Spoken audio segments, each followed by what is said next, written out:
ఎక్కడ కూడా ఎక్స్టెన్షన్ అడగలే, మేము టైం కూడా అడగలేదు. వాళ్ళు నోటీస్ ఇస్తే మేము వెళ్ళాం. ఎందుకంటే తప్పు చేయలేదు కనుకనే ధైర్యంగా విచారణకు కేటీఆర్ గారు వెళ్ళారు. రేపు 9వ తారీఖు పిలిచారు, తప్పకుండా వెళ్తాం. ఎట్టి పరిస్థితుల్లో విచారణకు మేము వెనుక వెళ్ళట్లేదు. కాకపోతే ఈ ప్రభుత్వం తీరు బాగలేదు కనుక న్యాయవాదులతో నేను వెళ్తానని కేటీఆర్ గారు అన్నారు తప్ప దాదాపు 45 నిమిషాలు విచారణకు వెళ్ళడానికి రోడ్డు మీద నిలబెట్టినా కూడా ఓపిక్గా కేటీఆర్ గారు ఏసీబీ ఆఫీస్ ముందు నిలబడ్డారు. దట్ మీన్స్ మేమేం తప్పించుకోవాలని కాదు, ఎందుకంటే మాకు తప్పు చేయలేదు అనేటువంటి పూర్తి నమ్మకం మాకుంది. అక్కడ అసలు అవినీతే జరగలేదు. ప్రభుత్వ ఖజానా నుంచి ఒక రూపాయి పోకుండా నువ్వు అవినీతి జరిగిందని ఎట్లంటావు? అవినీతే జరిగిన ప్రశ్నే లేదు అక్కడ. ఈ రాష్ట్రం ఇమేజ్ పెంచడానికి, హైదరాబాద్ బ్రాండ్ ఇమేజ్ పెంచడానికి ఈరోజు ఈ కార్ రేసింగ్ను కేటీఆర్ గారు హైదరాబాద్ తెచ్చారు. బాగా పనిచేశారు. వాస్తవానికి ప్రపంచం మెచ్చుకున్నది, దేశం మెచ్చుకున్నది. మిగతా రాష్ట్రాల ముఖ్యమంత్రులు కూడా ఇది మా రాష్ట్రానికి వస్తే బాగుండని చెప్పి ఇతర రాష్ట్రాలు మనతో పోటీ పడ్డాయి. కానీ కేటీఆర్ గారు ఒప్పించి మెప్పించి మన రాష్ట్రానికి తెచ్చి మన హైదరాబాద్ బ్రాండ్ ఇమేజ్ పెంచే ప్రయత్నం చేశారు. అంతే తప్ప ఇక్కడ అవినీతి జరగలేదు. ఈరోజు కేవలం ఇది ఒక కక్ష సాధింపు తప్ప ఇంకోటి లేనే లేదు. డైవర్షన్ పాలిటిక్స్, కక్ష సాధింపు చర్యలకు రేవంత్ రెడ్డి గారు పాల్పడతా ఉన్నారు. సరే, నువ్వు ఎన్ని రకాల ప్రయత్నాలు చేసినా మా పోరాటం ఆగదు. మా లక్ష్యం తెలంగాణ ప్రజల సంక్షేమం, మా లక్ష్యం తెలంగాణ రాష్ట్ర అభివృద్ధి, మా లక్ష్యం పోరాడి తెచ్చుకున్న తెలంగాణ. కేసీఆర్ గారు 10 ఏళ్ల కాలంలో అనేక రంగాల్లో ఈ రాష్ట్రాన్ని అగ్రభాగాన నిలబెట్టారు. అది కొనసాగింపే మా లక్ష్యం.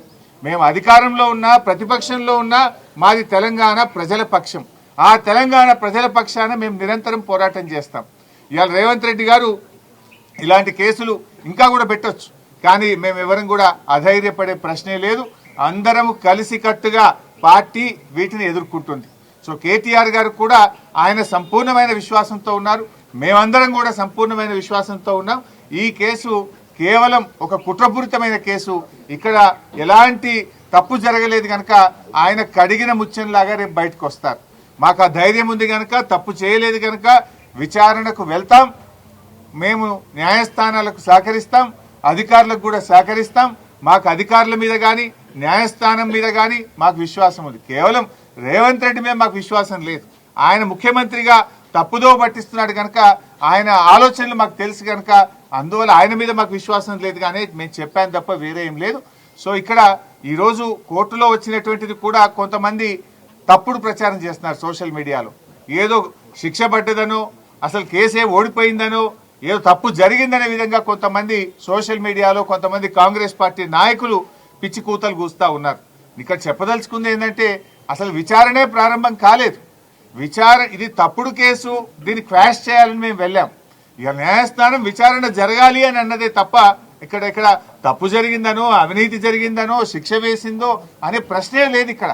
కానీ కొంతమంది ఏంటంటే ఏదో తప్పుడుగా సోషల్ మీడియాలో ప్రచారం చేస్తూ ఒక గోబల్స్ను, ఒక తప్పుడు వార్తల్ని ప్రచారం చేసే ప్రయత్నం చేస్తున్నారు. అటువంటి వాళ్ళు అది మానుకుంటే మంచిదని కూడా మేము వారికి హితవు పలుకుతా ఉన్నాం. సో ఈరోజు తప్పకుండా మేము సంపూర్ణమైన విశ్వాసంతో ఉన్నాం. ఇది ఒక తుఫేల్ కేసు. మా ఆర్ఎస్ ప్రవీణ్ చెప్పినట్టు ఇది 100% తుఫేల్ కేసు. ఫైనల్గా ఇందులో ఎలాంటిది కూడా బయటకు వచ్చేది లేదు. అసలు ఒక రూపాయి రాష్ట్ర ప్రభుత్వ ఖజానా నుంచే పోయింది లేదు. రాష్ట్రానికి ఆదాయం వచ్చింది తప్ప రాష్ట్రానికి జరిగిన నష్టమేం లేదు. రాష్ట్ర ప్రయోజనాల కోసం చేసినది తప్ప కేటీఆర్ గారు స్వంతగా తన కోసం చేసినటువంటిది కాదు.